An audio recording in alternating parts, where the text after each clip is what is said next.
Hey everybody, before we get into this episode with Monika Bravo, I wanted to kind of do a little special segment at the beginning. This was a different conversation in that it kind of evolved into an astrological reading for me. We did talk about other things, but it was a huge value to me personally. And I did ask Monika afterwards if there was anything that I could do to provide value back to her. And she had said that the biggest way to give some value back to her was for me to buy her book, which I will be doing, and also to just give her an extra shout out for the astrological readings and her blog that she offers. So highly recommend Monika's services, and you can check those out at MonikaBravo.blog. Enjoy the episode. Welcome back, everybody, to the Bitcoin Consciousness podcast. This is sort of a new season, at least it is for me, because I haven't recorded any podcasts in quite a while, but have been feeling inspired lately, especially by some of the activity in the Bitcoin Consciousness community Telegram group. And with the new year, a lot of changes going on in my own life personally.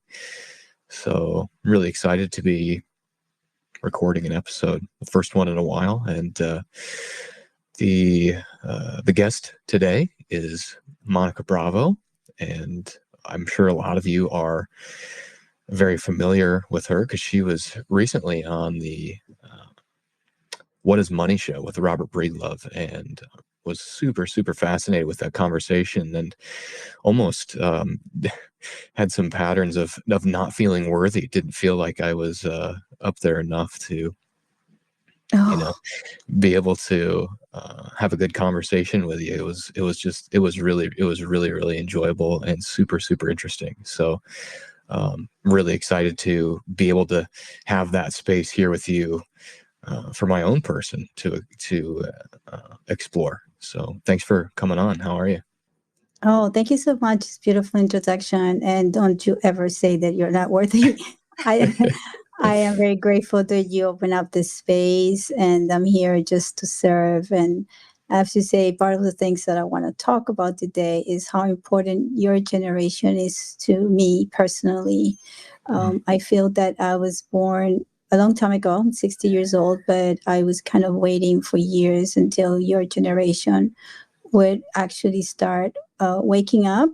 It's not that I was awake before, but I knew that there was something that it would happen.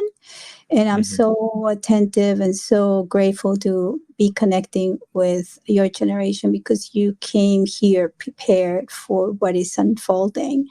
And I can only say that what I do is I learn from you guys so much. So for me, it's my pleasure to be here, just being and listening and asking questions. So yeah. And that's we're gonna do whatever you want to talk about. We want to talk about. Yeah, well, we can just start with that for sure. So what has your journey been like as you've kind of been waiting for this ball to get rolling, and what does that ball look like as far as the awakening of humanity in your eyes? Well, it's interesting because, when I think about the age that I have is 60, it feels like a lot, but then my life is made of like different moments that they were so intense, and each one of them so important. So I'm not not taking that into account, but I lived each one of them so intensely. And I'm a kind of person that leaves things when it's finished, it's done. So I leave so intense, and then it's done. And then I start like anew. I have my moon in Scorpio. So Scorpio is all about merging what is, and then becoming it, and then dying with it, and then being born again. And your generation has that because most of you have Pluto in Scorpio.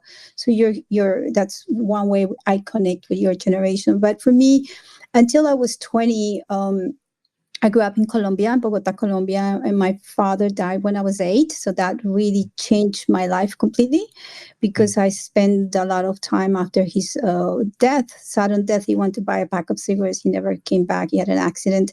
It was my teens were a time for exploration, but I was just exploring the meaning of life. I needed to understand what happened, and not why, but like, where did he go? Like in matter, where is his spirit? Can I be connected to him? And so that led me to studying a lot, reading a lot of his books, try to get close to him and get into subjects that they were very philosophical and at the same time psychological. So I started reading Carl Jung since I was like 13 years old, and Nietzsche, and all kinds of like mysteries. I was very mystic, but I was also very cautious not to say this too loud, because I knew that overall, like in my school or even in my house, these were not subjects that I could explore. So I kept them secret. And from time to time, I will meet people, whatever, like as I was growing up, where we would connect because of a conversation, and then I would knew immediately that I could trust this person, and then kind of start weaving where my path was. But I had no idea, because I'm also a very practical person, and I wanted to make things happen. I've been an artist all my life, so I wanted to materialize whatever creativity is coming through me. So I'm not to sit down and dream. I actually imagine things and I make them happen. So I have that ability. So in a way, the mystical world was something more like a secret thing I had with myself. So during my 20s, I moved around a lot. I moved to Europe, and I lived my 20s until my 30s. I had a ball. Like, I was recklessly living my life, and very disconnected from like the kind of stuff that I do right now, because, I was just living my life, but exploring a lot and taking experiences really deeply. So I bring that forth right now. Like if I hadn't lived my 20s the way I did, I wouldn't be in the place that I am. Because so that was good. But then 30 years ago, exactly, 1994, I moved to New York. And that changed my life. Everything changed from that moment. It is said in astrology that when you have your Saturn return, which is every 29 years, you have a coming of age. You have a moment where you start becoming more accountable for your deeds and more responsible. So the first Saturn return that happens, a lot of people make decisions at the age 28, 29, 30, that they change their lives, because they're already like, you become like the owner of your decisions. So that's when I moved to New York, and I just didn't even know I was going to be an artist. So I became an artist. I didn't go to art school. That's the only thing I didn't want to do. I never wanted to be indoctrinated, but I've been a student of life. So that's the interesting thing, is like, I know a lot about many things because I study them. I believe in education, but I don't believe in academia / universities and stuff like that, because even when I have studied with spiritual teachers, I tend not to stay too long, because I don't want to be indoctrinated. So I've been very jealous about that. Like, like, not jealous, I don't know if that's the right word. Like I care so much about like keeping my authenticity, that if I stay too long in a place, I'm going to get contaminated. So there's always this way that I feel that I need to be free to just have one foot outside of the door and run. So that's what happened for 20 years in New York. I got my, I got my education on like becoming an artist. I created my own style, my own way of doing. I do that for a living. I'm a professional artist. I have been living off my art since the very beginning, and I became a master in what I do. But at the same time, I was also looking for something deeper. So when I moved to New York, I found my teachers, and the core of my let's say spiritual education is Taoism, because I studied with a Chinese Taoist teacher. I wanted to do kung fu or that, like Tai Chi. And then I went in for like trying to become one of these heroes in the movies. And then what happened was like, he taught me how to understand my mind. So I became a master of the mind. And that was really a beautiful journey of 9 years. So more or less like, that's that. And then 4 years ago, there's a lot that happened, but 4 years ago, I decided to leave New York and leave the Matrix because I had realized that since the 2010s, I started feeling like a phony in New York. I started understanding that what I was doing and it was not making sense. Like whatever I was doing, it just didn't click anymore. And I started having a lot of very young assistants. I always had like a large studio, and all of them were just coming out of school. They were millennials. And I remember like having them in my studio and then talking to them and, just directing my projects and always being so fascinated by what they were bringing forth. And I already was doing a little bit of astrology. So I started noticing like there were certain things that were similar to my chart, but I had never felt this familiarity with the people my age. So it was almost like a discovery. It's like, oh my God, I've been waiting for you guys. So yeah, so that's how I like started recognizing certain patterns. Your generation comes here to, first of all, to confront, to dissolve, and to actually shake up society. And I have those things in my chart, but because I was alone with it, I had to be very careful how to confront and how to dissolve and how to like shake the tree, because I could always put myself in a major trouble and I didn't want to do that. So it's like recognizing you guys awakening in the last 10, 12 years. It has given me the opportunity to actually just go out and be the person that I came to be. So it's very supportive. So yeah, so I moved here in Miami Beach during the pandemic, or whatever that was called, and I escaped the Matrix, and I've been totally free from many things since then. So yeah. Awesome. Yeah, no, that's great. So why do you think that you were born in the generation that you were? Why do you think you chose to come at a time when you would feel so alone, and then 30 years down the road or 40 years down the road you would start finding this new generation that you can relate more closely to? Do you think there was some specific lesson or lesson set that you wanted to learn? Yeah, I think so. I mean, most of all, like I believe that souls actually come with the idea of a journey to fulfill, and so the soul. Yeah, me too. Yeah, so we, like in astrology, we look at the planet Pluto and we say, okay, what's the desire of this soul to continue evolution? So my soul wanted to tap into a couple of things that they were very important, and one of them was to my chart is about dissolving many things. It's like the end of many, many, many things, and one of the things that I'm dissolving is like a very big trauma in society about people feeling disempowered. And I've been working a lot with that. And the way I work with things is very Jungian, with like shadow work, and then always trying to synthesize things. So my generation has Pluto in Virgo. It was from 1957 until 1971. So the souls, including myself, that we were born during that time, would come here understanding there's a lot of things that don't work in society. We're able to spot and be very critical about it. Now, I am born in the mid of the 60s, so there's another big planet that is the planet of trauma that gets together with Pluto.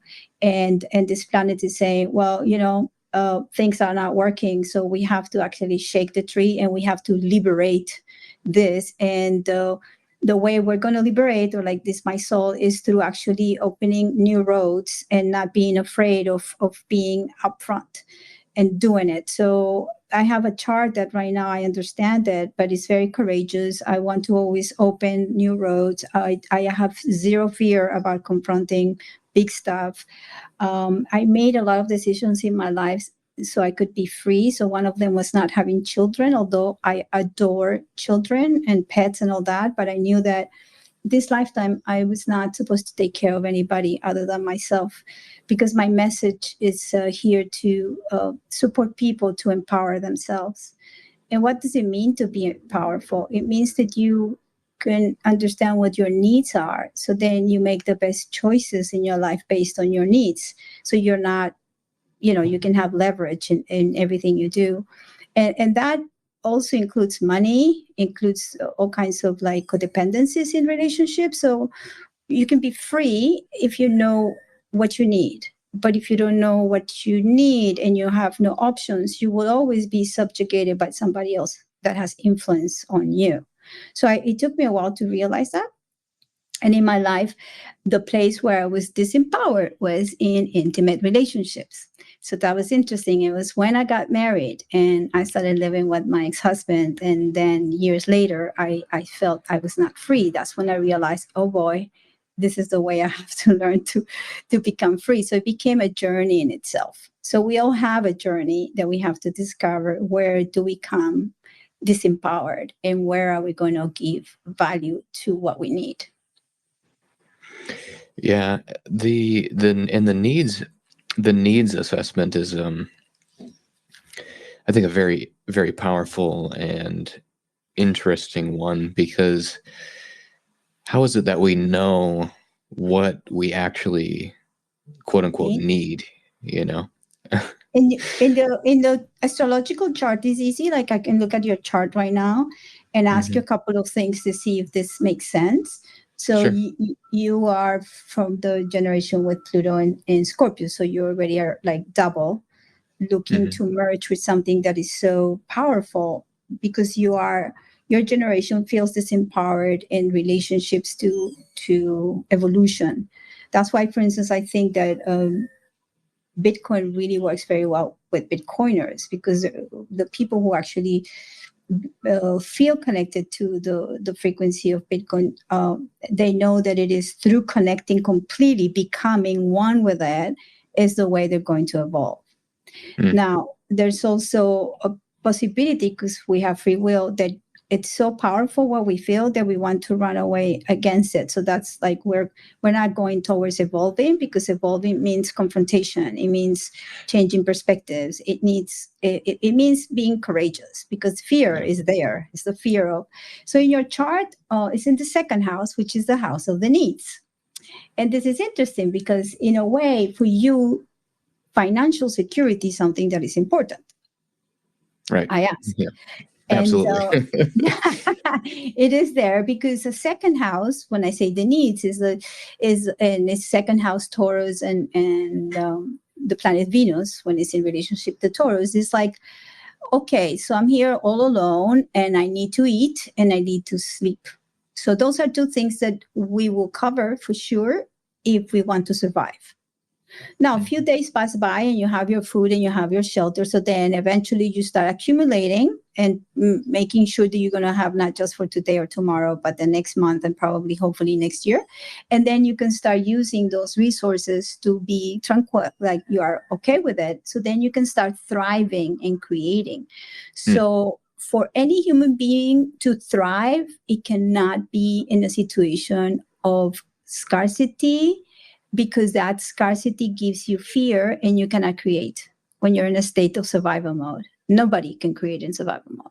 It's impossible. Right. So let's say that in your chart, at least create authentically, right? Yeah, totally. No, but that because you have no choices. So you can actually sometimes create out of like, oh my God, I was so lucky. But you don't want to have a lucky life. You want to have a life that you made the right decisions.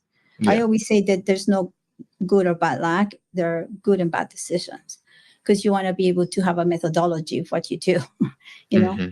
So this is, and I see it in your chart, but in your chart, for instance, I don't know what you do creatively, but there's a creative spark that wants to go out there and create, whether it's using technology or group situations. I don't know exactly what you do, but I see that there's a tension between that security and that idea of being validated with your words. I don't know what you do with words, whether you write or you speak or you communicate. Well, that's really interesting. I would say that, because I kind of know I also know my human design. So I'm not super familiar with the astrology, but I've read a book on my human design, which is also based on the same things.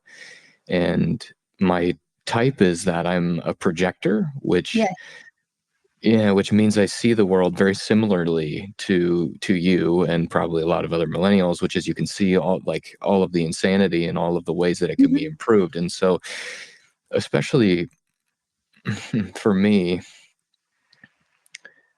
being this projector, being a Bitcoiner, I guess I don't have any, there's not necessarily a position or,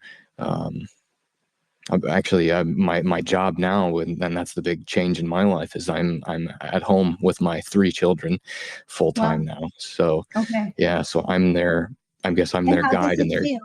And how does that um, feel? Because you have sorry to interrupt, you have a lot of stuff on the fifth house, which also creation can also be children, because mm, your children are your creation.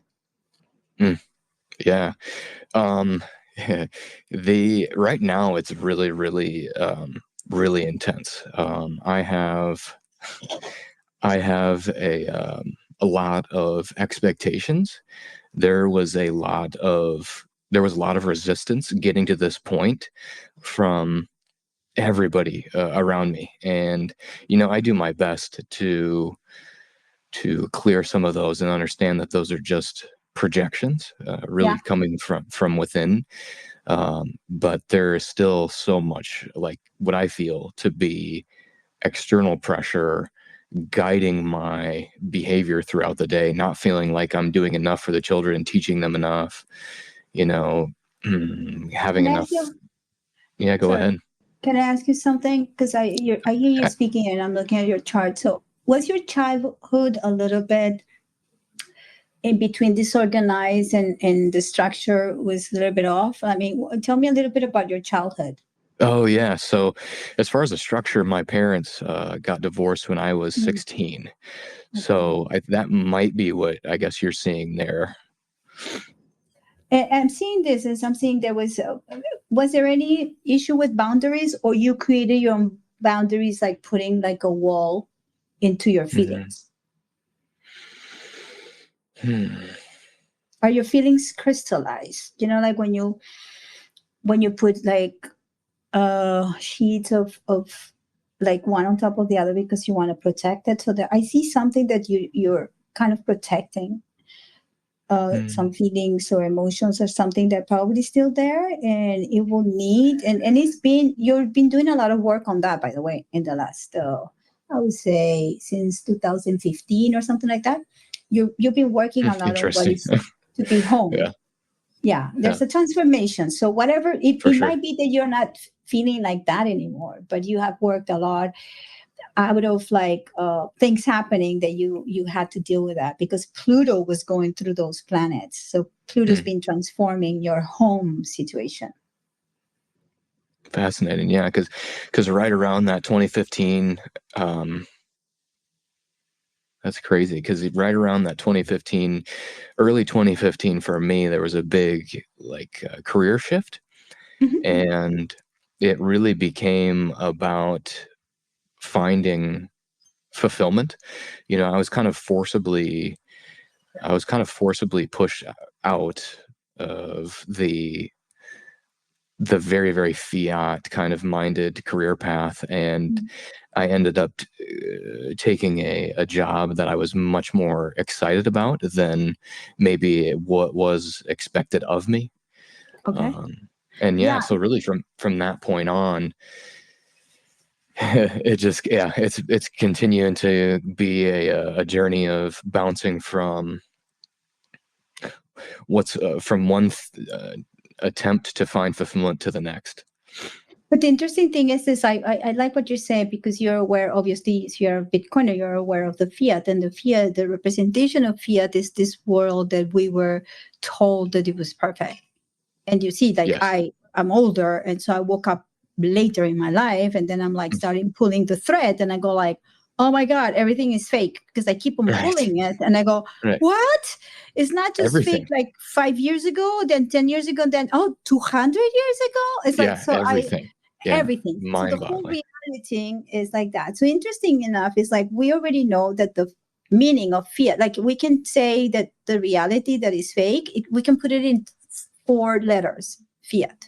because it means Hmm. trust, right? It means trust, but Yes. we've been trusting the wrong things Yes. because we were 100%. told. And so it's interesting to see how like trust was the biggest betrayal. And this is interesting. I love because I'm trying something that I just wrote about 2 days ago. So Pluto in Aquarius, Hmm. it's Aquarius is the collective, but Pluto is about disempowering. So Pluto right now for the next 20 years is going to help us all in the collective to feel more empowered because we've been collectively deceived in deception. We're Yeah. waking up right now and going like, holy, holy, holy, like every single day is like, what is going on? Right. But Yeah. this is like, it's a great awakening because at the very end, it's not just one thing is going to wake us. It's like you wake up to know that everything is an illusion. Yeah. Everything. Yeah. Everything. So where we're entering right now this year, there's a big things happening this weekend, and I don't know if you know. So the news is today very sad. LA is completely destroyed with the fires. It's a very Wow. potent what's happening, and I've been very disturbed by it because I woke up in the middle of the night. I usually wake up when things are happening because I'm very sensitive, and I was like, Really? wow, like it's big. And when I look at the astrology, it's like it's going to sound terrible, but there's going to be a lot of people in situations that are going to be spared. I'm not going to say sacrificed, but spared. But this is the sign of the Yeah. times. Oh man. Yeah, and I feel for that. But I told a friend this morning, I know it's going to sound harsh, but a lot of these souls that are under so much distress, they came to do that so other people will wake up. So Yeah. we're all serving. Like you asked me, like, why was I born in the 60s? Because I was supposed to do a lot of trials and errors until now. And I'm Mhm. not tired of the trials and errors. I actually had a great time.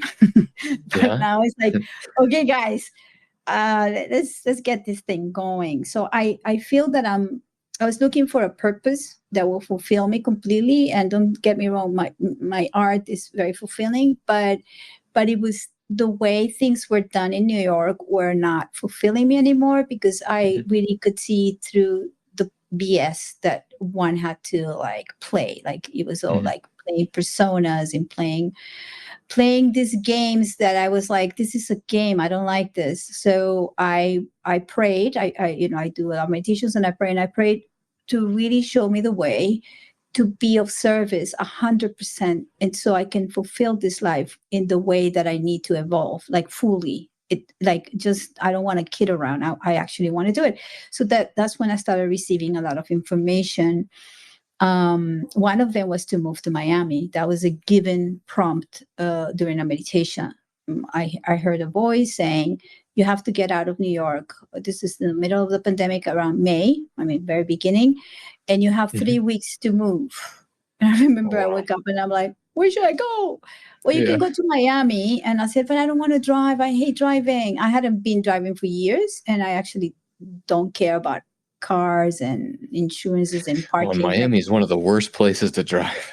Yeah, but I live by the beach, right? So I Yeah. ask, can I be at the beach? And they go, of course, you can live wherever you want. And I'm like, oh, Mhm. dude, I have to pack. So I had already sold a lot of stuff the year before. I kind of knew that my time in New York was up.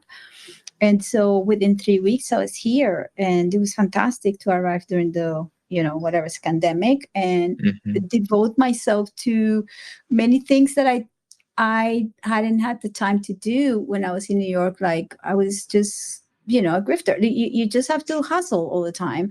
Didn't want to do that. So life became super generous towards me because I had decided that I wanted to be of service. I remember saying, people say, what are you doing in Miami? It's like, I'm finding my purpose so I can be of service. And these words just came through me. So now I know that I'm doing that. And so I intensified with astrology, and Bitcoin found me. I Yeah. became very consumed by studying Austrian economics. It just makes a lot of sense, all of those things.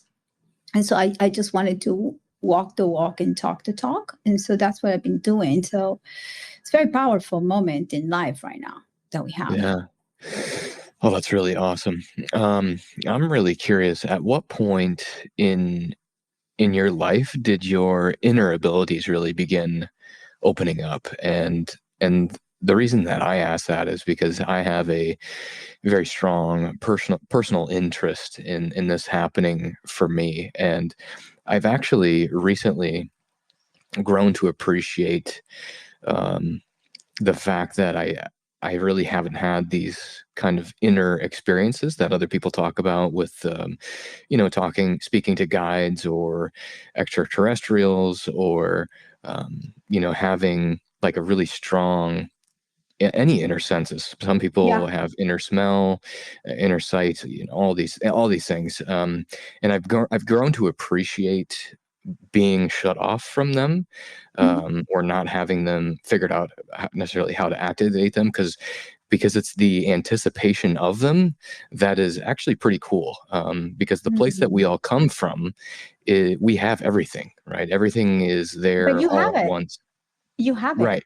Yeah, and You I have have it, and I understand I have it now, right? And there's a part of me that is attached to the waiting, and identifying as a person, identifying with a personality, I should say, that doesn't have these things. So I'm just curious what your journey was like, or maybe you've always had access to those. Maybe that's the thing that I shut off when I was a child that you were referring to earlier.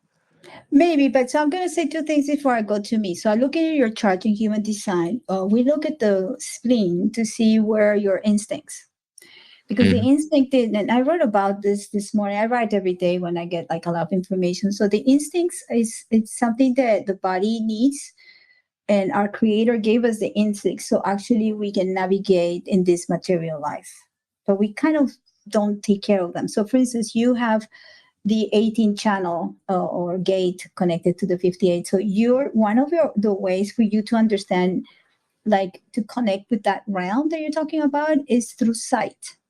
It's not that you're going to have clairvoyance, but you're going to know when things are not proper. You go to a room and you already know something is off.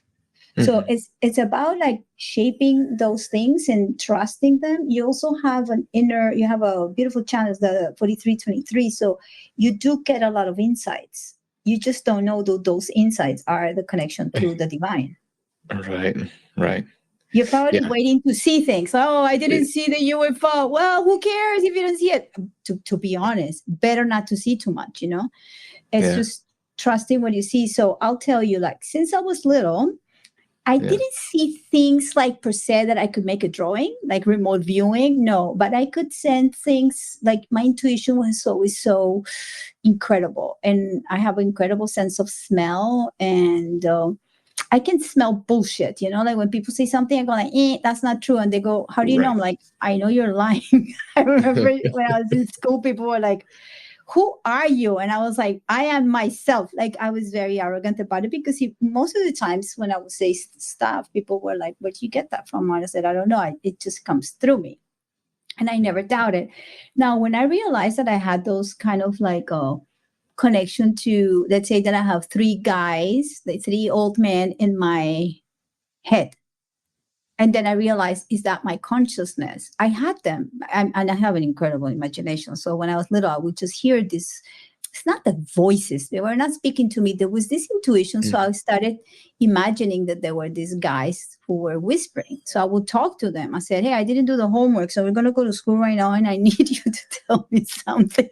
And I Mhm. started trusting it. But when I realized that that intuition was really amazing, so I moved to New York in 1994, and in order to get a visa and everything, I went back to school for a year. I went to school of photography. I was already a photographer, but I thought it's going to be easier if I actually go to a school of something I know how to do, so I don't have to do the 4 years. I'm super practical. So I went, Mhm. and I remember being on those classes, and then the teacher always saying, oh, you have to come to the crit.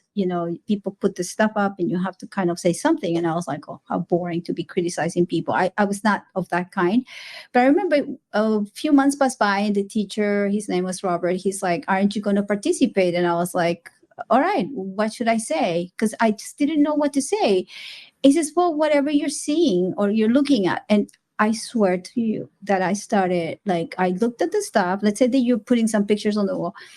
I will look at the stuff. I will ask you a question out of the blue. I didn't think about it. And then you go, how do you know that? And I said, I don't. I'm just seeing few things that are connecting, and then I'm seeing you, and then I ask you a question.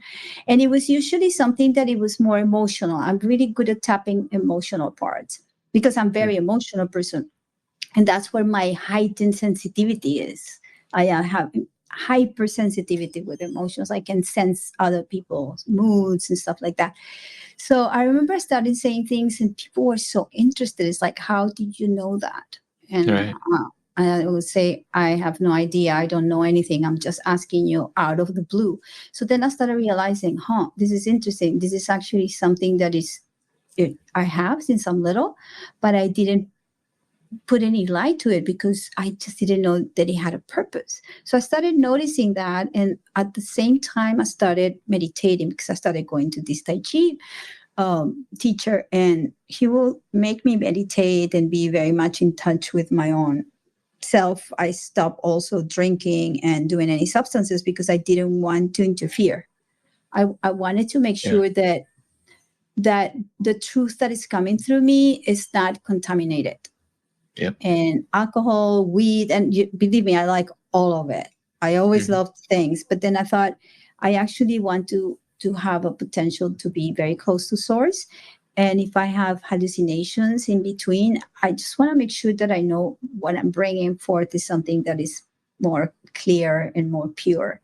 So I made a thing about not having substances and so I trained myself, that's why I say, like, with my Taoist teacher, we were training my mind to actually identify certain things. What I was seeing was always an illusion, but how can I disconnect from that illusion and not be reactive, but more like an observer of reality. So I tend to be very good at observing things and body language. I observe people.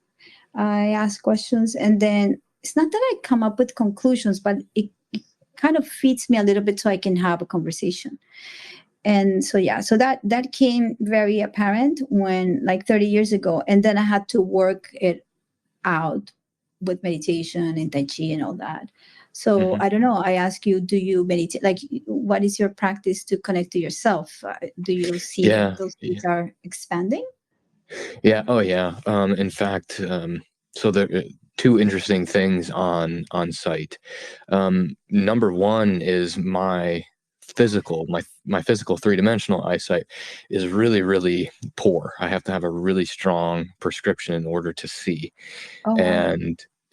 And so and recently I've noticed that my eyesight is like extra poor at night. So increasingly it seems like it's not getting better. Every year it gets a little bit worse.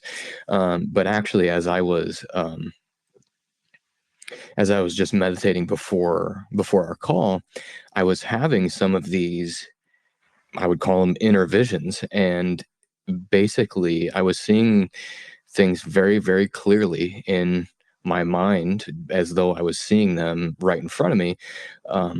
They didn't really make a lot of sense, and they were kind of difficult to remember. And the more that I tried to, let's say, understand them or take them out of that present moment, the more that they kind of slipped away, if that kind of makes sense, because it's almost like being in a dream, and it was like an awaking dream.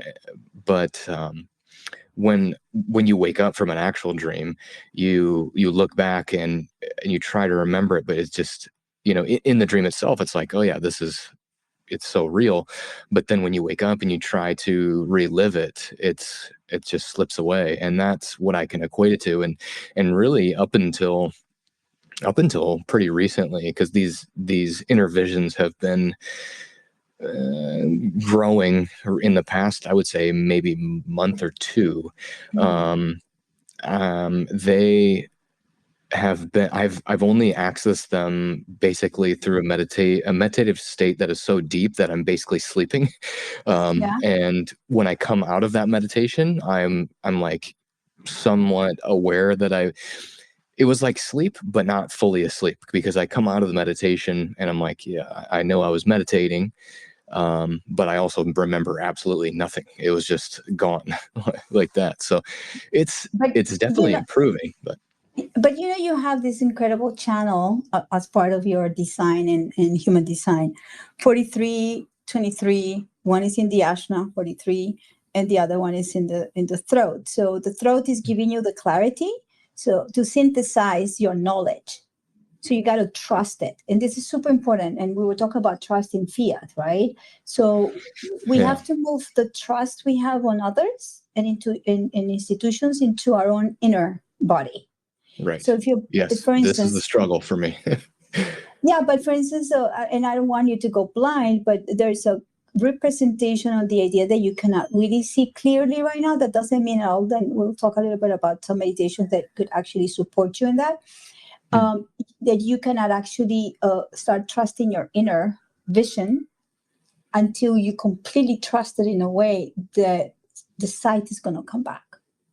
Because whatever you cannot see, like materially, I mean, it's not through the materiality that you have to understand this illusion. It's through your own trust of your own self. Right.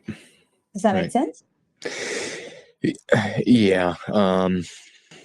Because you have also the 43 is about a breakthrough and insight. And the word insight is very important. And I don't know if you know how Carl Jung used that word. I'm not aware. Okay, so Carl Jung did a lot of astrology and I Ching when he was the most Aquarian of all people. He was like very interested in new technologies. So when somebody came from China with a book of changes, the I Ching, and gave it to him, he was like, oh my God, I'm going to try to do all these oracles, and he will have, patience, and he will just throw the I Ching and kind of like understand, that this work, like some coincidence were happening. Then he started doing astrology, and that's the reason, probably the main reason why Freud didn't like Carl Jung for a while, was because he was like, this is nonsense. But Carl Jung really saw that in the unconscious is where is what we have to integrate in our lives, so we become individuated. It is through the darkness that we can see the light. So for him, it was very important. So it is, I don't know if you heard the word synchronicity. This is a term that he created, but synchronicity just means that you are resonating with the wavelength of something, someone, or a situation that it is not connected to you directly, but you are connected to. So you're in synchronicity. You're in synchrony, and because it has the word chrono. So you are at the same time simultaneously connected to something that not necessarily it's connected in real life. So what happens? Synchronicity happens when there's a coincidence, but it has to be something more than a coincidence. It has to be an insight. It has to be something, oh, I get it.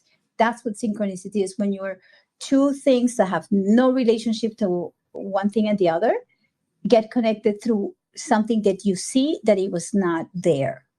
So you have the power of insight. But there's something about your chart that I also wanted to ask, is because you have Chiron, which is the wounded healer. You have Chiron and and Leo. Does that mean there's some in the 10th house? So there's something about you feel vulnerable, like expressing things. Yeah, interesting. And in public, not in public, but like in your career or something like that. So you feel vulnerable. So part of the healing that you came here is to really trust, and it's all in your chart, because you have the Sun and Mercury and Aquarius in the 5th house. And you're a Bitcoiner. I'm doing I think I'm going to write a book about every single Bitcoiner has such a strong Aquarius in their chart, because this is my theory. My theory is like, we all remember past lives where we messed it up, like big time, or we were part of situations that were really messed up, where the power was mismanaged. And now that we saw Bitcoin emerging, we recognize that the only way to heal this horrendous trauma that society and civilization is going through is through aligning with this technology that is, I call it a state of consciousness. So we can actually provide in the future to the collective the ways to empower ourselves. But the main thing is to empower ourselves first. You start with the money, you go with your trauma, emotions, psychological. You have to heal at all levels. It's not just the fixing the money. It's not just fixing the money. If you fix the money, it's fine. But then if you still traumatize, how do you enjoy that? Yeah. So I think that that's the call for the millennials. Like millennials, you were born in a year. I'm not going to talk to you, but you were born in a year that it is very charged with Aquarian energy, and so you bring that with you. You bring that information with you. So you bring it so you remember that you are going to restructure the emotional body to a way that you're going to make peace to whatever information you're bringing from past lives or things. I mean, you don't have to go to a past life. You can only go to your childhood and see your ancestral line. How did you get along with your father? Really, really well. I've got a good relationship with my dad. And with the family line, are you aware of things that need to be? I'm not saying fix. I don't like the word things like right. Fixes this. It's not about fixing, but it's about evolving. I don't know if you know anything about epigenetics. It's like making things better. Like your children are supposed to be more evolved than you are. Yeah, exactly. And for me, and this is just my own personal situation, but for me, it feels like I'm the first one who is really beginning to wake up to all of this. And it's almost like my ancestry up to this point has been very steeped in fiat, and also very proudly steeped in fiat, and what they've been able to accumulate, their work ethic. So for me, I feel almost like this at times, like I feel like I'm processing so many different patterns from so many different people in my family, and I'm just like, why me? Yeah, you have this opposition. You have the moon in Taurus in the house 8. So, and I wanted to ask, what happened this summer? Did something shocking happen that shook a little bit, home, or something with the land, or something with like your finances, or something that it was different? I'm not saying in a bad way, like, right. Because this year is like the past year has been very shaky. So I don't know if it has to do with that you're staying home. So so that's interesting. There's a couple of things, I guess, that could have been happening ancestrally. My dad is in a business partnership, and they have a lot of assets, and one of the business partners decided officially that he wants to get out, and so he had to buy him out. So there could have been, some things, there's obviously some things energetically there that are changing, that will eventually get passed down to my sister and I. But then in my personal home, in my immediate family, that was when I made, and I say I, but because I really initiated and pushed for it, but I made the decision to take my son out of daycare and decided to be at home with all 3 kids. So that started at the end of the summer, and that's been quite a big shift. Yeah, but I think I mean, not to judge or anything, I think it's a very organic shift that you're doing, because so this year is in the last year, and this year is more like last year and the beginning of this one, where we're shifting energy is about having the courage to do new things for the purpose of evolution. So a lot of people took the courage of, like, taking him out of the school, or moving to another city, or doing completely new things, because deep inside we need to understand that in order to evolve, we need to step out, stand up, and be courageous. They're not going to fix anything for ourselves unless we don't speak up and do things. And in this particular move was one that I felt very powerful from the heart. Hmm. I at times I'm nervous that I'm resisting some of the fiat patterns, wanting to shelter my kids from the indoctrination of the schools and all of the fear-based system that I have come to find has been caused so many of the things that I am now working through as an adult. So like this part of me that feels like I'm sheltering the kids, but then at the same time, I and it's almost indescribable. I just cannot see myself doing anything but being here for my kids Yeah. and just going through this part of life with them. Um, How yeah, old are they? we have a 4-year-old, we have an almost 2-year-old, and we have a 3-month old. Oh my God, also tiny. Are they fun? Yeah. Yeah, they're a lot of fun. But as I told you today, at before we started recording, today has been really, really dark and heavy for me. It just, Oh, for some I'm sorry. reason, the kids have been triggering me like crazy, and conscious parenting and present parenting. These are things that I really, really um, am excited to continue to work on. And I go through these moments where it's just like, all right, this day and this moment is just going to be a an opportunity for me to view everything from a higher density, to view everything from a higher vibration. And I'm just going to fly through it. And then there are days like today where it's just like everything brings me down and everything is just like, for me, I get Hmm. angry. For me, I get frustrated and I feel awful because I take it out on the kids. I get out, I'm Hmm. just so short with them. And it can be really, really challenging.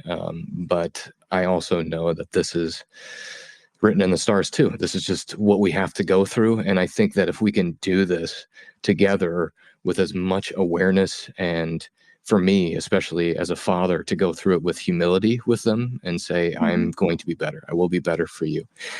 Um, Oh, very interesting. Thank you for sharing that. So there are a couple of things that are happening right now, like in the collective. So the planet of anger, Mars, it's currently just turned back to Cancer. And your self notice in Cancer, you're a sensitive person and you bring a lot of like wisdom from that sensibility. You're very sensible to that. mm, Now, Mars is right now confronted by Pluto, exactly. And it's giving us like a lot of opportunities to confront our individuality, how we want to shine, how we want to be appreciated. But at the same time, we have to be okay with the collective, like be mindful of others. Like you're talking about your children. Now you want to be okay with your time, with your freedom, but at the same time, you have some duties or things like that. So I think that the lesson in the next few months with Mars going back to and it's gonna go, yeah, it's gonna go until, what would I say, March or April, even more May. Uh, Establish a deep relationship to your emotional needs. And when you give yourself what you need emotionally, your children will have that too. You know what I mean? So if you, for instance, you need space for mhm, yourself, but you don't give it to yourself because you feel that being with them is a duty, you're actually impairing everybody. 100%. Yeah. You get Yeah. frustrated. So, and frustrations, I don't know if you do, well, shadow work is the most amazing thing to do because any trigger that you have is an invitation for Yes. you to do the same thing but from another perspective. So you can also use like children's how to say, like games. You will have to move literally from where you're standing to the other side of the room and play and go like, okay, now I'm going to see the same problem from this corner. So Interesting. I see that. I don't know how you were as a child. Like, were you very playful, or were you more disassociated when you were playing? Defined as disassociated. Well, disassociation is something that happens with a lot of Aquarius. It's like when you're feeling something, you're not really feeling, you put it on a shelf and it's not happening in your body. It's not happening in your body. You're cool, you're aloof. You're like, oh, yeah, okay. And that's related to some sort of trauma. Right. Gosh, I've never thought about that. Were you a person that, for instance, you were in the park with your friends and you sit down and observe? Because it also has the capacity to be very observant and objective and aloof. The best word is like, Yeah. hey, Yeah. come Yeah. and play. Yeah. And you go like, no, Yeah. I'm fine here. I don't want to be Right. involved. And yes, I would say that is a great, because I'm envisioning myself playing by myself or trying to create by myself. Mm-hmm. And in those cases, I run into a lot of frustration. Um, just like my son, actually, he has the same thing. And then, but the aloof aspect rings very true for me too when I'm with other people. Yeah. When I'm with other people, I'm really able to disassociate and take that projector kind of role, the Yeah. projector leader kind of role, and just be able to be with all of it. Yeah. Yeah, so it's an invitation right now for the Aquarian age, and we're going to be. So this is interesting. Pluto came into Aquarius, and a lot of people are like, "Oh my God, AI!" And I say, no, it's not. Oh my God, AI. It's like, why aren't you learning about it? I've been studying it. I'm becoming so good. I love technology, so I'm not afraid of Yeah, it. me too. Mm-hmm.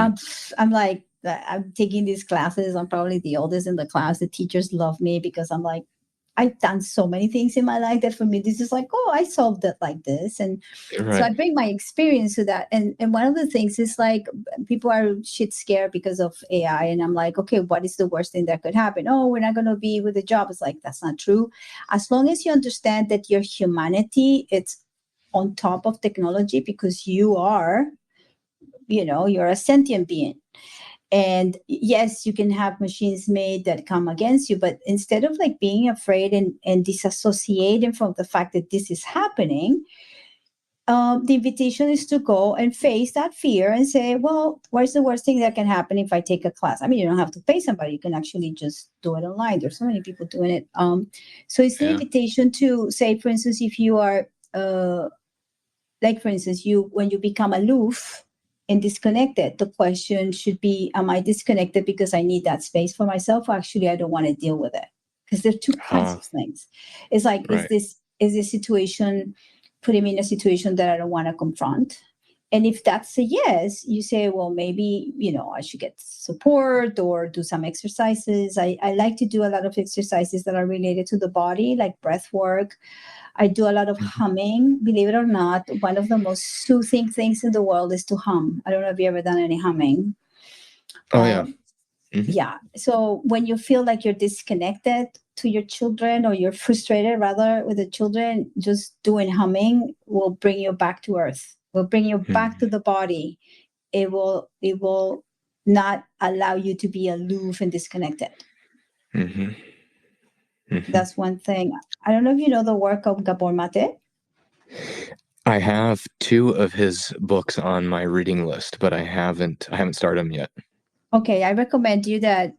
Forget about the books. Gabor is one of the biggest gifts that he was giving to humankind in the last century, and I just think that he's amazing. So I think his birthday was like 2 days ago. He's 81 or something like that. I hope he lives for another 20 years at least, but he's a force of nature. So I've done a lot of work with him. I did many workshops and study a lot of his work. And I always recommend people to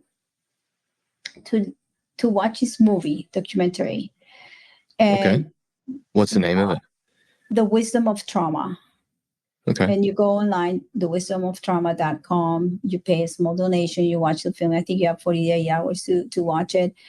Get ready to feel a lot of stuff. It's amazingly done. It's beautiful. I actually knew him before the documentary, and I was in the presence of it was a group 4 years ago, and he came, and I had, for instance, my traumas were with groups. So I bring trauma from groups. Like, I don't want to be in a group. because with a very big group, I want to be seen. I'm actually like to be seen. I like to be heard. And then in groups, I just get lost. And in human design, I'm a manifester. No manifester wants to be more than 4 people because we rule. Like I want to be in charge.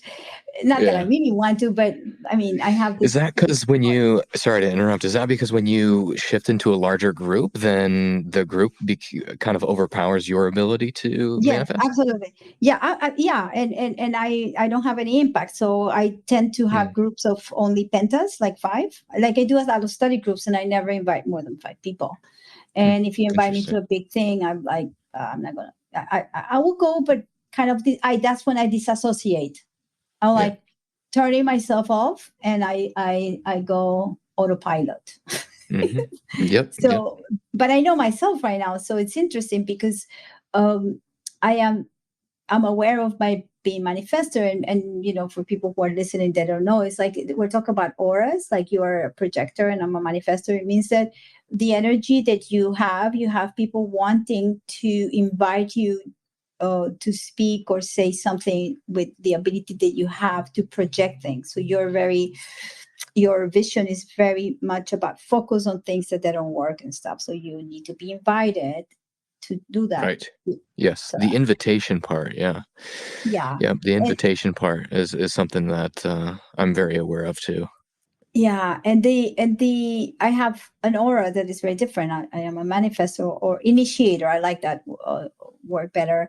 It means that I have the capacity to start things, and I actually know how to use it very well. That was the thing that really, when I first doing human design, I was very caught up and it released so much anger that I had from before, because I did not understand why a lot of people kind of like, they adore me or they dislike me. I'm a kind of person that there's 50-50 always. Like I go to a place and people just hate me, just being me. And I used to come crying, Mom, everybody hates me. She was like, no, at least half of the room loves you. And I was like, but I want everybody to love me. So that's not Everybody too. possible. Yeah. Yeah. So for me, it was learning about that. So I tend to care for the people who actually care about me. So I tend to them. And the other, I just don't ignore. But it was a big deal for me for a long time, because I wanted to be appreciated and because I appreciate people. So, but this aura is very interesting because it's just, and you too have that. We don't have sacral energy. So you got to make sure that whenever you commit to something, you're not going to be depleting your energy, because we don't have sacral. So I have to be aware of that. So I have studied a lot of, I don't know, like wavelengths and stuff. I really see energy, like, or see how I connect to people, and then see if this energy is depleting me or not. So it's the way it works for me to see if I'm in the right situation. Even when we're doing like the preparation for this, I said, let me see how I feel, because I'm emotional manifestor. So it all depends how my wave is. So I make decisions like that. And it really changed my life when I started applying my human design authority. Let me see what you are in authority. Just 1 second. Look at your chart. The window here. You're also an emotional. So have you worked on your emotional waves? Like, do you take time to make decisions?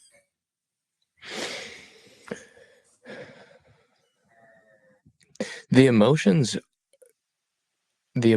in the past, I would say the past couple of years, really since I've gotten into Bitcoin and really deep into spirituality, I have begun to put a lot more weight on emotions. And I would say it has been the biggest struggle for me, trying to understand what to do with some of them, and how to trust them.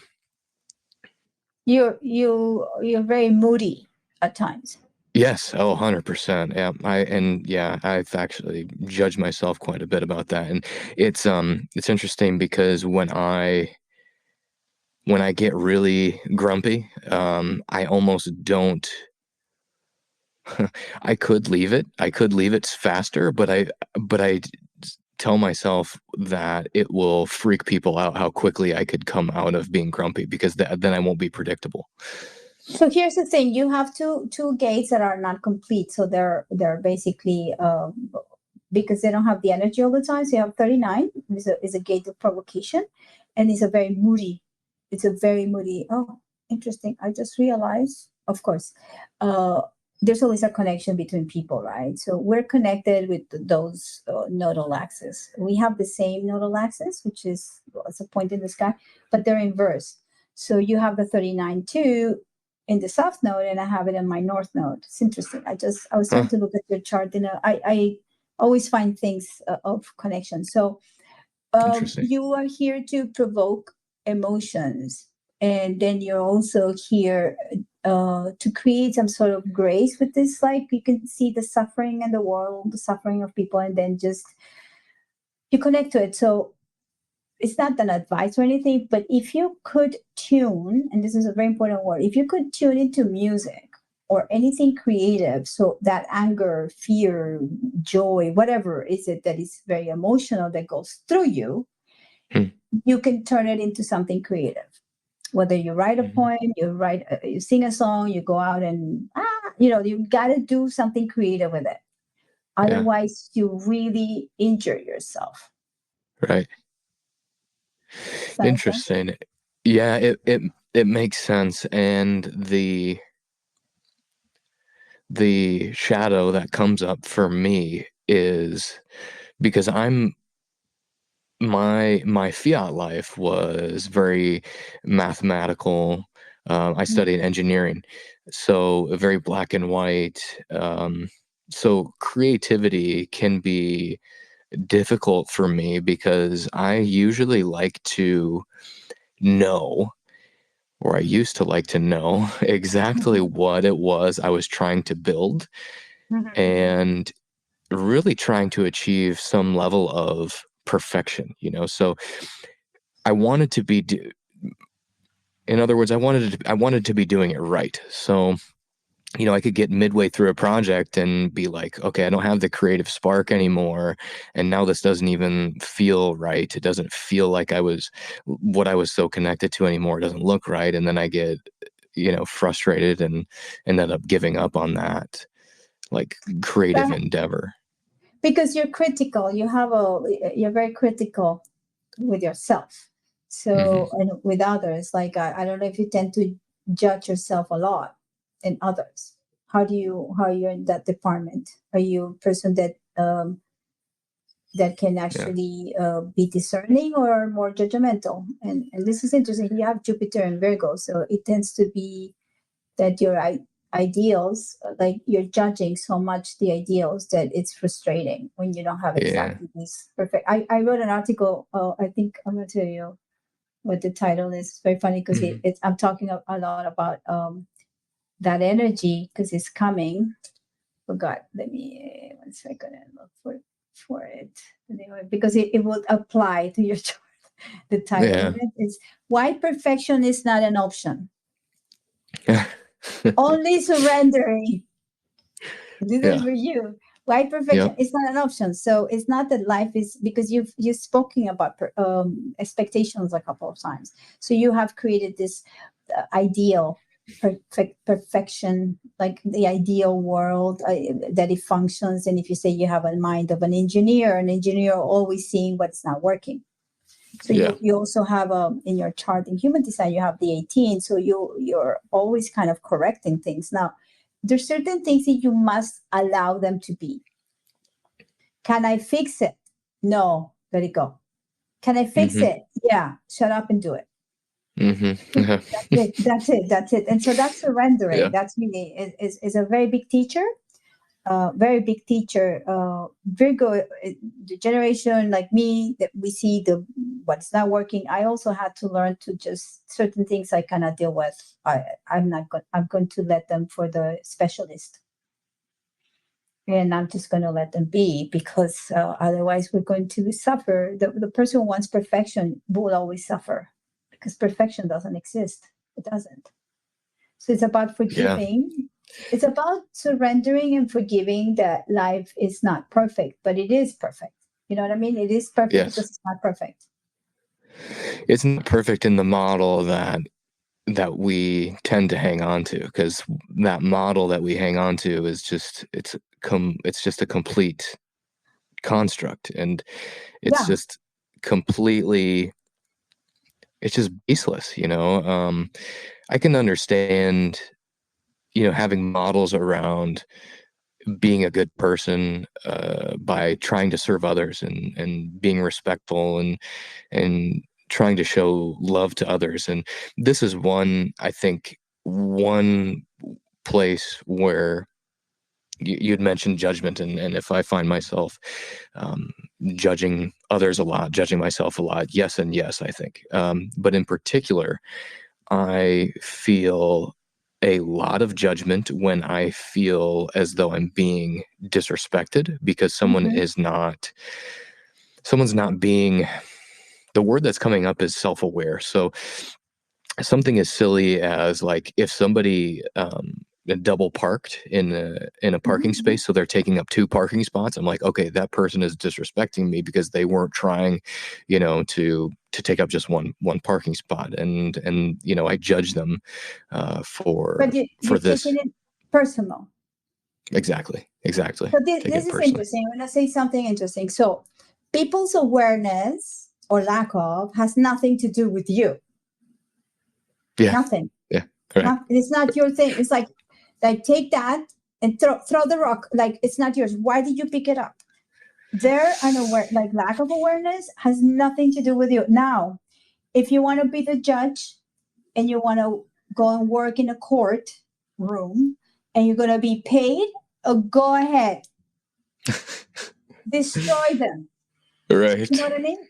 But Yeah. you're not. You're not. So you just like you're suffering like And on that's your so own. interesting that you bring that perspective up, because in sorry to interrupt you.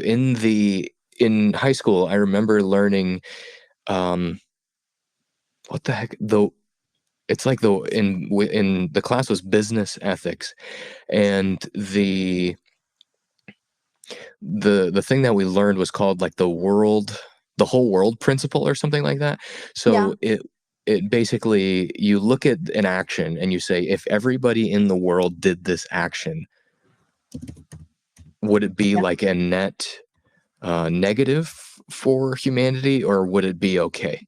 And so it's almost like I'm looking at the world, like, I'm looking at some of these things and seeing other people doing these things. I'm like, but if everybody in the world did this thing, if everybody in the world double parked, there'd be nowhere to park. And, it'd be chaos. We'd never get out of our cars because there'd be nowhere to park. So And so yeah, I'm gonna that, read and you of course, judging something. myself. Yeah, and this is interesting because I wanted to talk about this even before we stopped. It was something was like in my head because something else that you said, and I was going to share something Yeah. that for me is very important. So I call it the four cardinal. Like, and this is part of I just recently wrote a book. So it says integrity is the measure by which a person of principles evaluates themselves, with morals and Okay. ethos shaping the guiding framework for behavior. These four cardinal axes, Yeah. integrity, principles, morals, and ethos, correspond to the subjective slash objective parameters that define human action. Okay, so we're going to go a little bit before and know that human action is really the science, social science of praxeology, Mm. for Mises, also in economics, it tells us that every decision that we make is an economical decision. But in a way, everything is based on principles. So I want you to imagine that the principles is like the base floor of a foundation. Actually, the word itself is the beginning, principles in Latin. Hmm. So we Hmm. have a foundation, and we all have to have a foundation for something. Everybody has minimal, big principles, small, but everybody's standing on something. Now, Hmm. imagine that's a horizontal line. Then you have a line that goes from the middle of that. It starts going higher, higher, higher. And this is a very individual line that measures your integrity. Hmm. And integrity is something that it has a price. Your integrity depends on the moment you're going to say yes or no. But your integrity, I cannot shape your integrity. I can actually try to push it one way or another because I said, I'll give you 100 Bitcoin for this. And you go, Shh, I'll do it. or no, it doesn't matter how many Bitcoin, but I'm not going to do it. So the integrity is a very individual thing. Right. Same as the Your willingness principle. to stick to your principles. Yeah, yeah. But integrity is the measure. Is the measure. Now, then you say, oh, but aren't they some correct things that society is telling us? So that's where ethos and morals come. A lot of the people these days live according to morality and ethics, but have no idea how to relate to their own integrity. Have no idea because they're waiting somebody to tell them what the integrity is. Yeah. Now, as Bitcoiners, we know, right, that it is about personal responsibility at all levels. Yeah. So once you become responsible of your own little shit and your bats and all like that, then you can actually be together in a society where you respect the private property of somebody else and you intend to live and collaborate voluntarily in a society or civilization that is all about innovation and prosperity. That's what Austrian economics teaches us, is the principles of a society that is sound. And so what happens is, like, if you come, and probably that comes from a lot of fiat or things that you saw in your family being judged, and it's not a bad thing that you were raised up like that. I actually have, my mom was very judgmental, and she will say things like this. She will say, I don't want you to wear blue jeans because you don't look dressed up. And she would not allow me to get a pair of jeans until I had my own money. I wore jeans all the time. And I laugh because for her, it meant that I was not taking care of myself. Right. So, and we have these things that shape our upbringing. Or she would say stuff like, oh, you should really brush your hair. Like, I was a little bit of a tomboy, right? And so my mom was, and I have other two sisters, and she was always going like, I can't believe that, Monika, you're more like a little boy. And I was always playing with the boys, and my nails were, because I was in the mud and I was playing football. And my mom was like, what did I do wrong? And I was like, nothing, Mom. I love just being like this. And my two sisters were always dressed up and with the hair. And I was like, that's boring. So it's interesting because I do have two sisters that are more judgmental, and they judge how things look. I don't care. Yeah. Right. That doesn't mean that I don't like dressing up and all that. That's different. But it was not based on her judgment. It was based on my idea of what is correct for me. Right. So the invitation for you is to see, it's the world that you build that is perfect. Is it your world, or is a world that it was given to you by your family, your society, or your experiences? And then you make sense with that. Then you start having a relationship with that. I'm not saying, oh, tomorrow I don't care about being perfect. But you start understanding that there's a difference between, what is the difference between discrimination and discernment?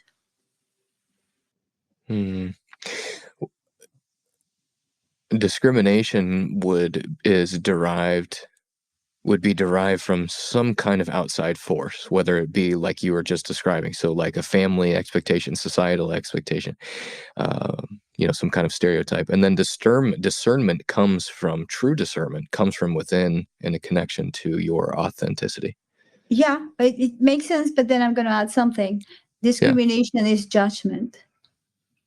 Yeah. So that makes it more simple. Yeah, exactly. Yeah. It's like, that's wrong. That's awful. Oh my God. Did you see these guys? Oh, he was parking on the handicap. Well, oh my God, that guy deserves to die. That's discrimination right there. Oh, this Karen. Oh, this white person, like white privilege. It's like, all that racism that we're living right now. It's all fear of accepting that there are different ways of doing things. Yeah. And, actually, you bring up an excellent point, too, which is, I think that we as Bitcoiners also have a lot of discrimination toward fiat life as well. Yeah. So, I have a lot of judgment against, like, the consumerism, the social media influencer culture. There's so many things that I, especially I think part of what attracted me to the community of Bitcoiners was this mainstream resistance that we all kind of felt and shared together. And I I'm realizing it now that I should let these, I'm ready to let these things go, and instead of being driven by that, being driven by the exciting possibilities of the things that we can build together as a community. Exactly. Yeah, Exactly, because you already know what doesn't work. So why give right. any energy to that? Exactly. You Right. just turn your eyes into like, oh, what's the creative part? Like what can I Right. build with this? Like I don't like it. Right. So big deal. Yeah.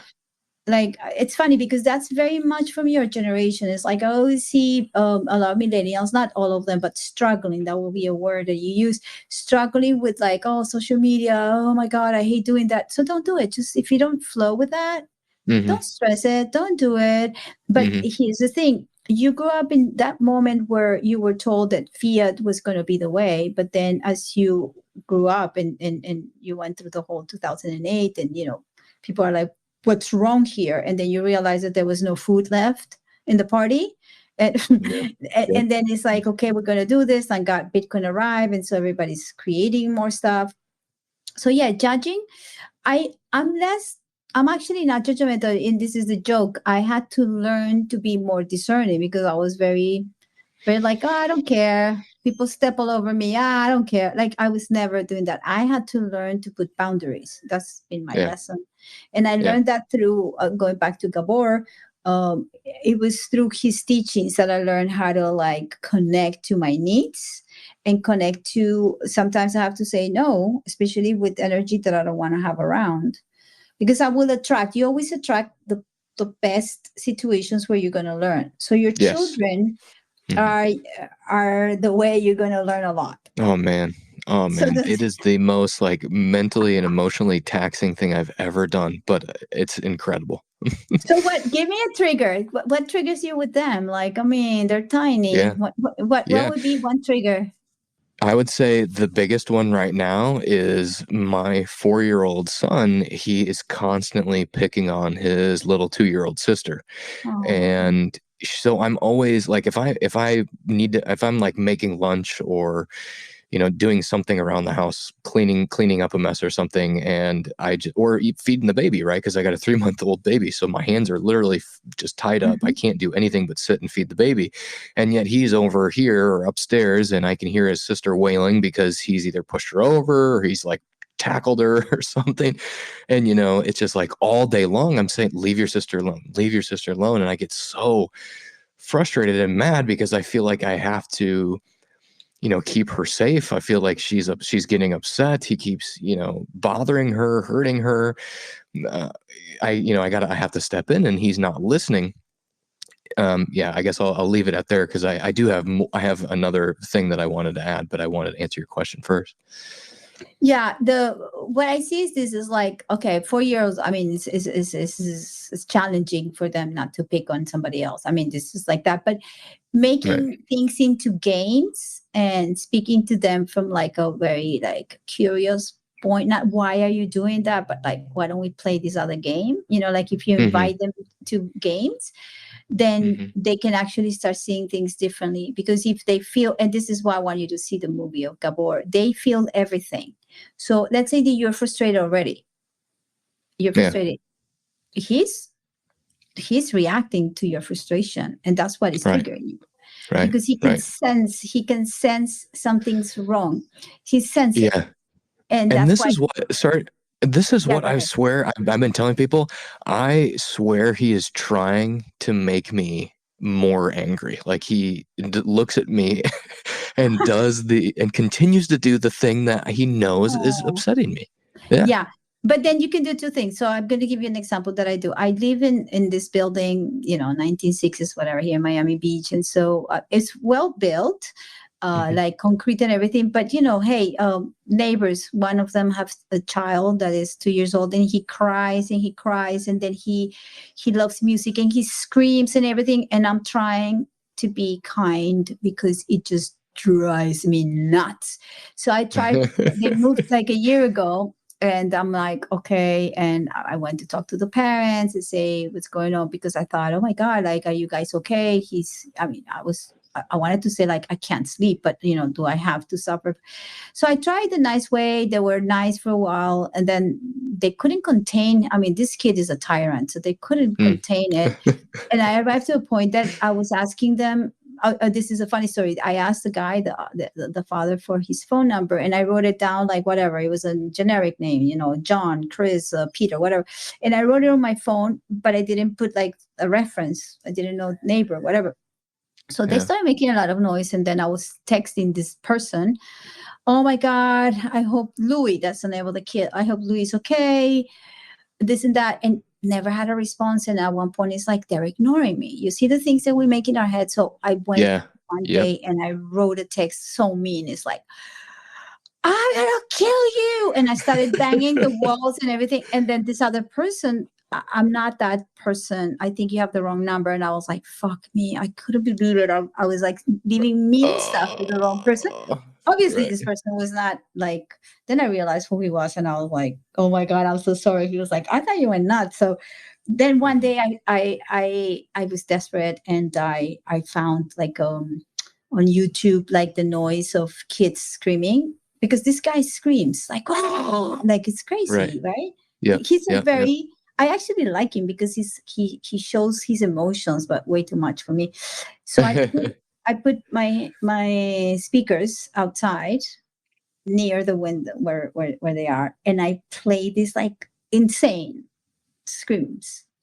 So he got very frightened, and the father came that night, and he was trembling. He came and says, can I talk to you? And I was like, go ahead. Yes. What do you want? And he goes, we're scared of you. And I'm like, oh, you're scared of me. I've been for months writing you. It goes like, I have not received a message. And I'm like, oh, really? Let me show you. And then he says, that's not my phone number. And I said, and I was laughing. And I said, okay, we have to start from the beginning. And then she says, why are you laughing? And I said, because it is ridiculous. Like, I'm sending you the wrong messages. Yeah. And then I think that you're not caring about me. And he says, no, I never heard a message. I didn't know that he was so loud. And I was like, what? And he's a musician. I said, not only he's screaming, but you're playing like you're playing with the piano and everything, and it's just driving me crazy. He goes, oh, I didn't know you could hear. So then he said, can we start from the beginning? And I really felt that he was very honest about it. And I said, okay, so we're going to establish this. And he says, well, he likes me to play the drums from 2 to 3 when he takes a nap. And I said, okay, you're good. So now we have this thing that we really, like, if they go a little bit overboard, I would kind of go like, hello. And he goes, okay, we're going to just shut it down. But it's interesting because I didn't know how to deal with this because he was driving me nuts. So I can get the triggering, but then I had to be more creative and say, okay, I have to be creative. And now I don't bang the wall and everything, but it was becoming a big deal for me. I was miserable. Yeah. Because I was like, okay. Yeah. Yeah. And yeah, what I wanted to add goes right in line with this, which is so much of, I think, what we struggle with as human beings is trying to control other people. Yeah. And this is especially difficult for me as a father who, is expected to be teaching and setting an example for my children as far as how they should behave, and especially more so because I'm with them all the time, and especially more so because I feel a lot of resistance, because I'm not choosing to do the typical system of daycare or school.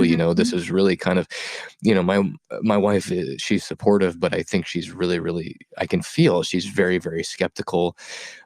She's not totally convinced, so all of these things combined, I feel like this added pressure that I have to control their behavior and, get them to understand that they cannot act in certain ways. And so I feel you're trying to discipline, and you probably have kids that they don't want to be disciplined. Yeah, I mean, and my son, yeah, exactly. It's like, and I think what and I had a session with Sama, where we looked into this. We actually we went to the higher self with my son, and we're just like, whoa, what's going on here? And he's like, this is kind of ridiculous. I see right through this, and you do too, which is you have one expectation for the world, which is you should be able to be authentic, and yet here you are trying to impose your worldview upon me, and you're trying to get me to act and do all these certain things. And I'm like, I get it.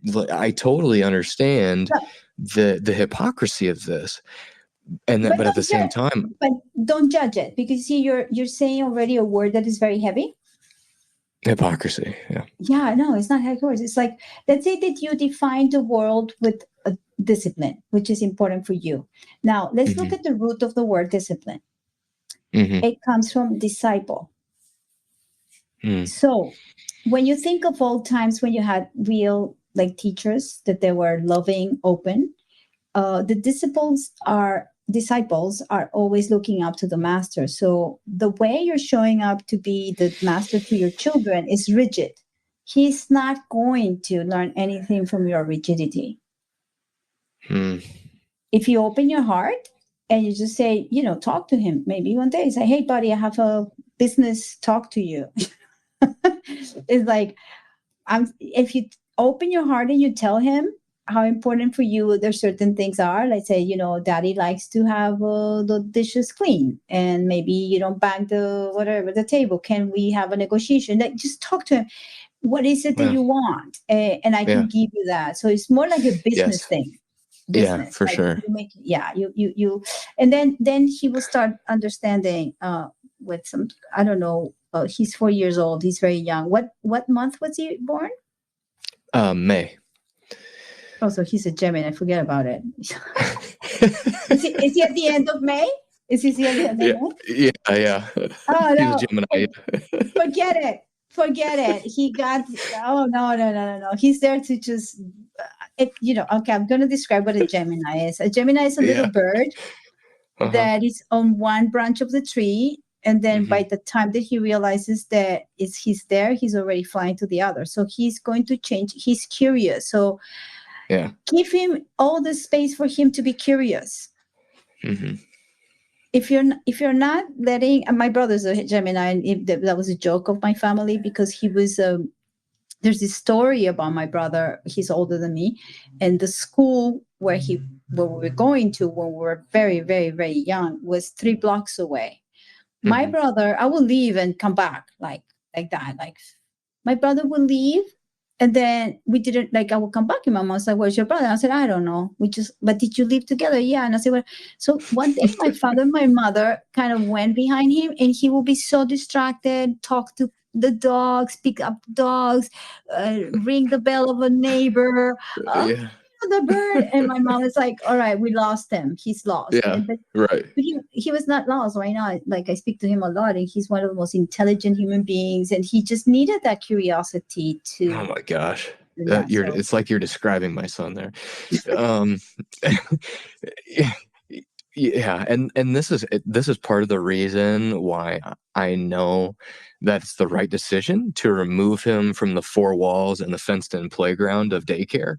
Yeah. Because he should be out exploring the world and being curious about the world. I think what I struggle with is feeling like I can't I'm not doing enough to provide that environment for him. But then you're judging yourself. So let's put it this way.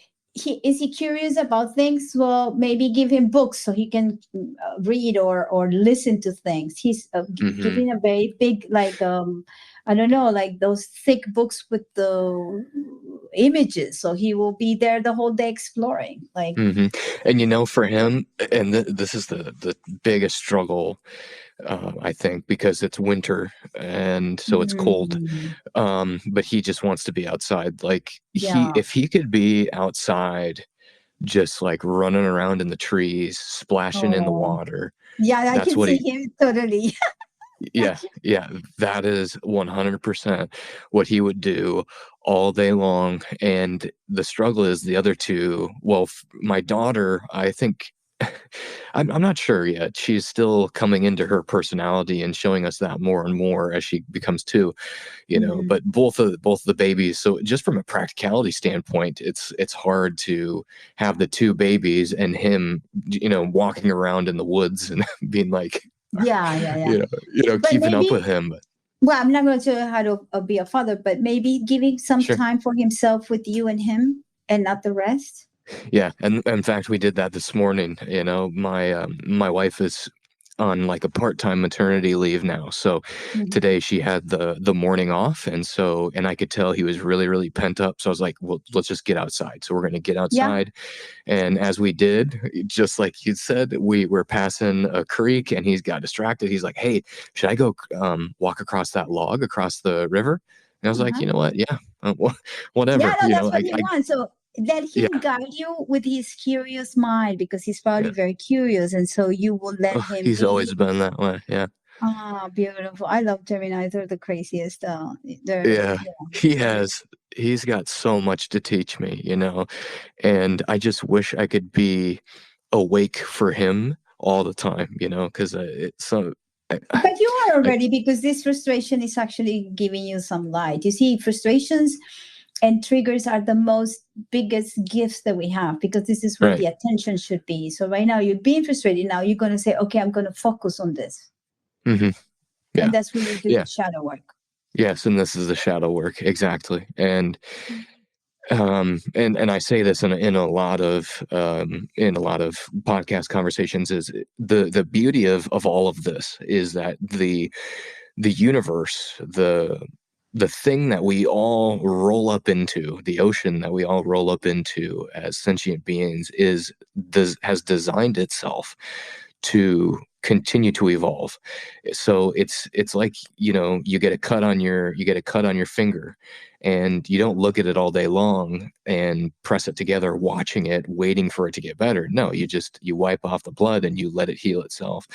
Yeah. And it's the same exact process when it comes to emotional and spiritual growth. It's not like, you have to judge yourself. I have to, in my particular case, I have to judge these frustrations, judge these times where I'm seeing myself as not being the perfect father that I want to be, but instead use these as hey, I see that I have a cut. I need to take care of myself here. And Yeah.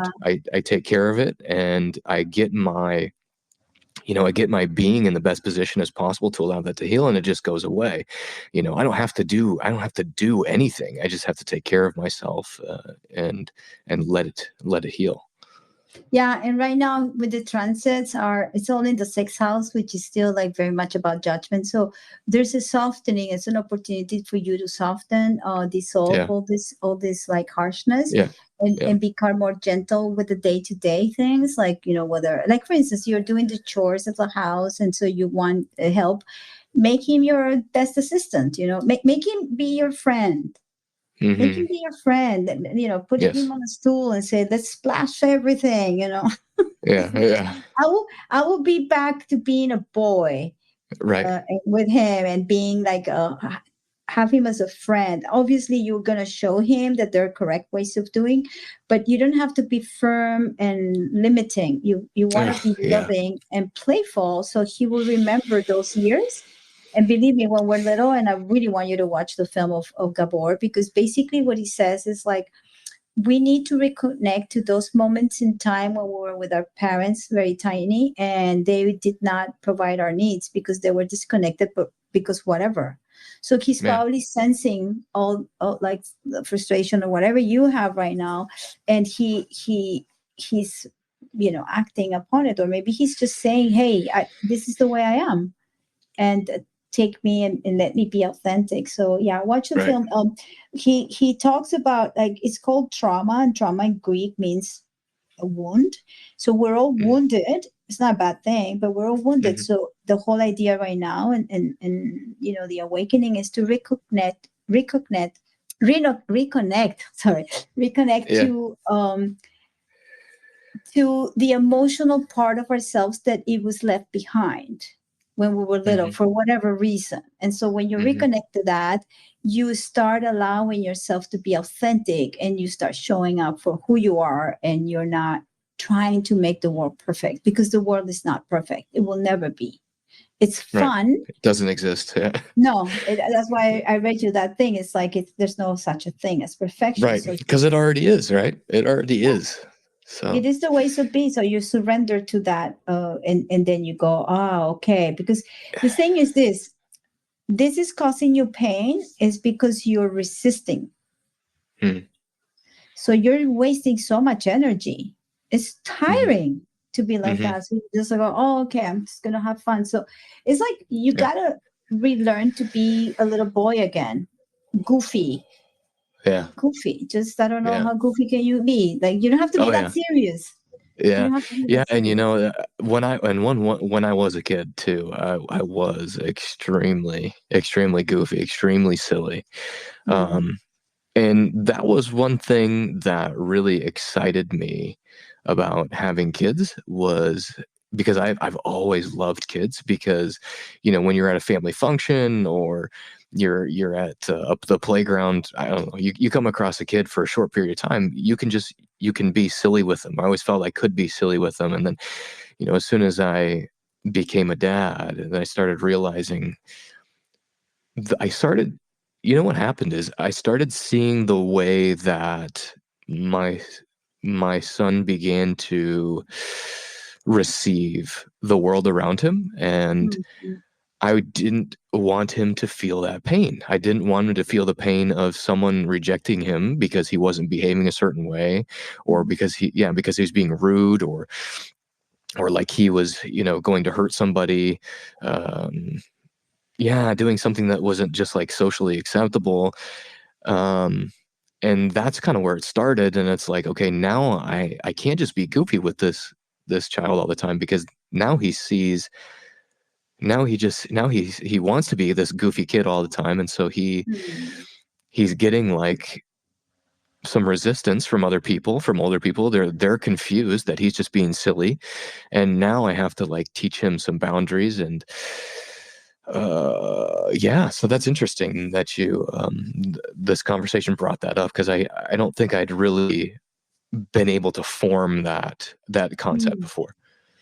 Well, I'm I'm sure you're going to kind of experiment and experience, and then through that experience, you're going to heal other parts of yourself. Because at the very end, that's the process that where every moment we're processing something that it will make us evolve even more. Because as a parent, you're the custodian. Your kids are not yours. They're just they're in custody temporarily. But then you have to let them breathe. You have to support them. I had a very good mother. My mom was an educator, and she was very avant-garde. She had a lot of Aquarius in her chart, so she didn't make sense in many ways.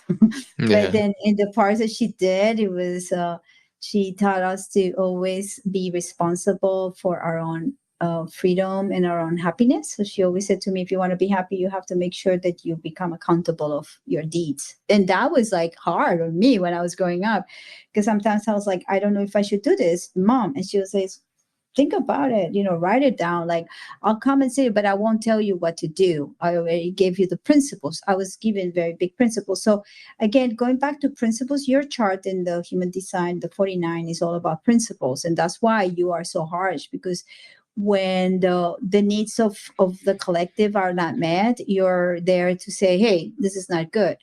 But the thing is this, you can be the guardian of that collective energy, but unless you're being paid to do that because you want to be in charge, go ahead. But if you're not, don't suffer it. Like teaching your children to have principles, sometimes it's better to do it by example. Yeah. By example. 100%. 100%. Yeah, I've done a few conscious parenting episodes where that was kind of the aim, was to just talk about conscious parenting methods, and basically in every single one, that's kind of where we end up, which is just leading by example. And I think that it's pretty much the absolute best advice that you can give anybody, even if they're not parents, if they, and that's also what Gandhi said. It's being the change. If you be the Yeah, change, you we just BTC, say, yeah, people will naturally want to follow your example. I yeah, think and that they're, you have that yeah, role modeling in your chart. You're a sixth line on the design, so you are. yeah, There are three stages for the sixth line, so you're in the middle of it. You're not there yet. When you become 50, you're going to be complete role model. But in order for a person to be, I'm a role model, but in order for me to be a role model, I needed to make a lot of trial and errors. right. How do I become Yeah. master of what I do? Well, just trying, and I Just try so try. many things. Just keep doing things. Keep Yeah, doing things. and Yeah. failing, and then falling, and then okay, I'll do it again, and then I never give up. Never give up. Yeah. And Yeah. now it's like I don't have to do anything. I just breathe, and I am, and I lead by example. Some people don't like Yeah. me. I'm fine with that. Like I learned to Right. be okay with that. Although a few Right. people who connect with me and they like me, I was like, oh, thank you for liking me. Yeah. Because Yeah. I don't do it for the feedback. I Yeah. don't want to be an influencer. I don't want to have a cult. I couldn't give a shit about any of that. And so I just want to be Yeah. inspiring other people to be sovereign. Yeah. Yeah, You know? exactly. And it's as like a projector, and as many Bitcoiners who listen to this conversation can probably relate. I think what is sort of a contradiction, and it's kind of confusing, is that we get so excited. We get really, really excited about changing the world, changing the money and changing the world, and this big collective change, and we're really inspired by the world that could be created by all of these other people changing. But simultaneously, we are coming to understand that really it's about individual sovereignty, and Hmm. we want, more than anything else in the world, we want our individual sovereignty as human Hmm. beings to be held in the highest regard. So, as much as we want other people, as much as we want the collective to change, to come on board, it doesn't fit the principle of what we actually believe, which is sovereign, deep, the deepest sovereignty possible. So it's very confusing, but it makes a lot of sense, and it just requires some patience. And that lack of patience is, you could almost say that is a kind of a fiat construct. It's high time preference.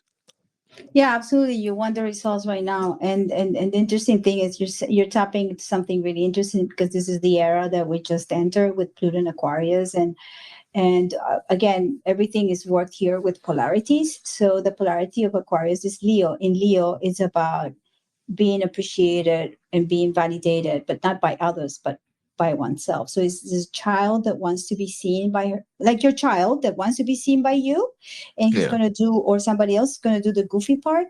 He's looking yeah, for that attention. This, we all have that inner child. So in order to yeah, be able to understand what society needs, it's not about making rules and try to following them like the herd that we just came out of, like all these people, like cattle. yeah. No, this is about Yep. showing up and being courageous about just being you, and then people will see you, they'll appreciate you or not. It doesn't matter if they don't, It because doesn't we're matter, not right? it doesn't Because you're matter. living your own life, Yes, right? and, You're living when your you're own life and yes, making yourself happy.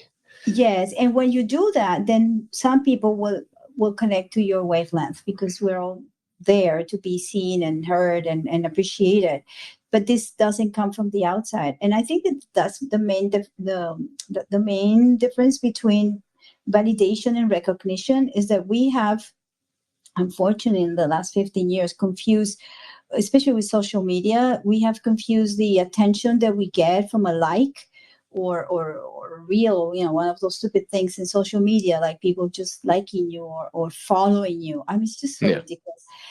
We have confused that you are being seen by being followed. So one of them, like No. recognition in society, always came from the outside. Let's say that you're very good at what you do, and they give you a prize, or they promote you, or there's Yep. always Make more money. recognition. Yeah, it's always coming from the outside as an equivalent of something, but that has nothing to do with the internal relationship you have with how you see yourself, and you want to be seen and heard. So, but society has confused these two things. So they made the celebrity and this kind of like like the gurus of social media, like these people that you have to follow, and you go like, who are these Kardashian people? Like, I've never understood what they do.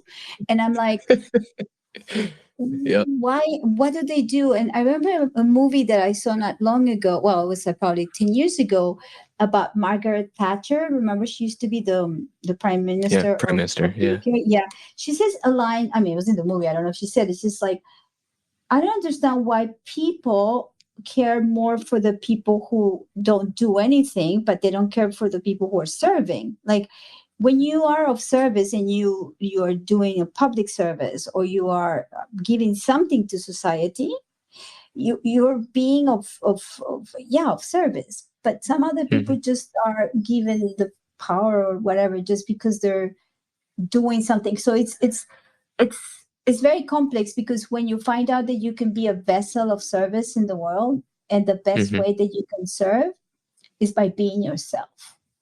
Yeah. That's the biggest service. If when you're unique, that's the biggest service. Being yourself. Yeah. You don't have to try. You are. Yeah. You don't have to be. You are. Like, you don't have to do anything. You have to be. There's no effort in it. So it's interesting. So that's probably something that you're going to get through your children. Through them, you're going to see through their eyes. You're going to see where you're going to be authentic. Yeah. Because in your chart, authenticity is very important, because you have all these planets in the 5th house. It's a big deal. That's fascinating. Are you feeling better? I really am. I'm so excited and inspired to begin my day tomorrow. Oh, great. And and I don't know. It's good to get these. It's good to get these refreshers, because I knew going into this that I would need to approach this with my children as equals. I would need to be able to be authentic with them, and not just, as we've been saying, the rigid authority. Because it just wouldn't work for me if I am, and this is part of what's confusing me in these early times, especially, is some days it's like, I don't think I can do this. I don't think I'm meant to do this. What was I thinking?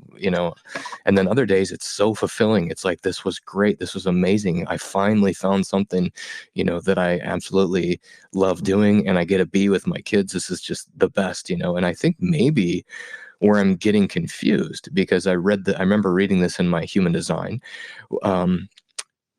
When I'm not living out my purpose, one of the biggest signs of that is that I will feel the emotion of anger, bitter, resentful. Exactly. Bitter, because you don't feel that people are seeing you, so you're repressing that criticism. Right. Yeah. And so it's not necessarily that I'm not doing the right that by being at home with my kids, I'm not doing the right thing. It's the way that I am conducting myself in this role, which is not authentic. Yeah, you're just learning trial and error. And I have to say a couple of things on your human design too. Like, you don't have 2 centers. There's nothing in there. It doesn't mean that you don't have it, but you don't have an identity center that at all. It's defined at all. There's nothing there, and you don't have a will center. So these are the 2 centers that were mostly conditioned for the bad in society. One of them is like, you have to identify with being something in society. Fiat world is all about who you are. What's your like LinkedIn, whatever. Like, what is your definition? Yep, exactly. Yeah. What's your career? It's like, how much money did you make? What do you do? Yes. Exactly. You're not supposed to do any of that. You're like, I am whatever I am today, if I am anything. Yeah. Like that. That's one. And the other one that we get very conditioned is like the self-worth. Like you're worth something. Again, money, like fiat. So if you, for instance, are a person that probably you are aware of this or not, but if you commit to things all the time, you doubt that you have the, you just define it when you were talking before. So you cannot commit to anything long term because you don't have the energy all the time. So Yeah. 100%. even with Yes, absolutely. even with Yeah. parenting, you cannot beat yourself up. You will have to ask for help.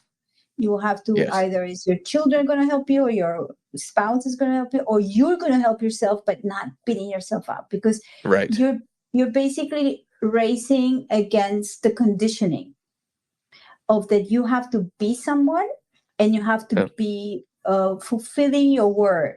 You probably suffer from that, like, oh, I gave my word and I don't have the energy. Well, you don't have the Uh, energy. right. That's what it is. You don't have it. So you Yeah. will have to change and play with the energy every day. Wow. Yeah. This has been, wow, super insightful. So And yeah, I I said I really was not going to appreciate do it. your chart. No, right? And this is like been yeah, a huge part of the conversation. So, gosh, I really appreciate it. No, I hope, that's I me. Just hope, like, tell me. yeah, and I hope so that the audience has derived a lot of value from it too, because I feel like I can relate to a lot of Bitcoiners. So I hope that it's been meaningful to them too. Yeah, I love it that you allow me to do this. And I said I was going to do it like if I felt like it, because I don't want to commit to anything. Hmm. But so the chart, and we started talking, and then I think that what really gave me the purpose of talking to you about it so deeply was when you started talking about your children, and I was like, Hmm. okay, maybe I can give you Hmm. something here, not because I know, because Hmm. I don't have any children, but through the chart, I sensed that was like, okay, we're going to focus on this. So Hmm. yeah.